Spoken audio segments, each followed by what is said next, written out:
Osana kansallista lapsistrategiaa lähdettiin selvittämään saamelaislasten ja romanilasten hyvinvointia ja oikeuksien toteutumista Suomessa.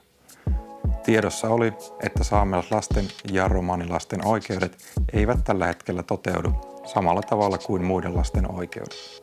Tästä ei kuitenkaan ollut tarkempaa tietoa.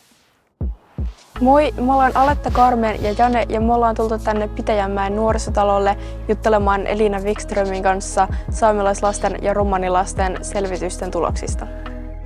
Miten selvitykset käynnistyivät? No kun me lähdettiin suunnittelemaan näiden selvitysten toteutusta, niin ihan ensimmäiseksi me tavattiin romaniasiain neuvottelukunnan ja saamelaiskäräjien edustajia. Tavoitteena meillä oli heti alusta pitäen se, että me halutaan päästä kuulemaan nimenomaan lapsilta ja nuorilta, miten he itse kertovat omasta hyvinvoinnistaan ja oikeuksiensa toteutumisesta. Miten saamelais- ja romanilapset ovat olleet mukana selvitysten toteuttamisessa? No, selvitysten tekeminen onnistui, koska lapset ja nuoret oli valmiit jakamaan meille ajatuksiaan ja kertomaan omasta arjestaan ja omista unelmistaan. Analyysin jälkeen me tavattiin vielä uudelleen saamelais- ja romanilapsia, jotta me päästiin juttelemaan niistä selvitysten tuloksista ja meidän tekemistä johtopäätöksistä heidän kanssaan.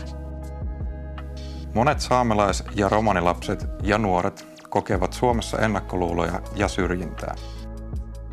Lapset ja nuoret toivovatkin, että heidät nähtäisiin kulttuurisen edustajien lisäksi yksilöinä ja että he saisivat samat mahdollisuudet kuin muutkin lapset ja nuoret. Tässä lasten ja nuorten mielestä auttaisivat halu tutustua toisiin ja tietoisuuden lisääminen eri kulttuureista. Oman kielen oppimista pidettiin tärkeänä. Lapsen oikeuksien sopimuksen mukaan kielivähemmistöihin kuuluvilla on oikeus käyttää omaa kieltä.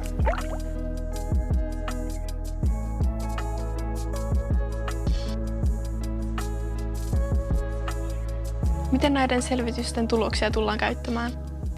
No, nämä selvitysten tulokset julkaistaan loppuraportissa ja tuloksia on jo nyt huomioitu romanipoliittisen ohjelman laadinnassa.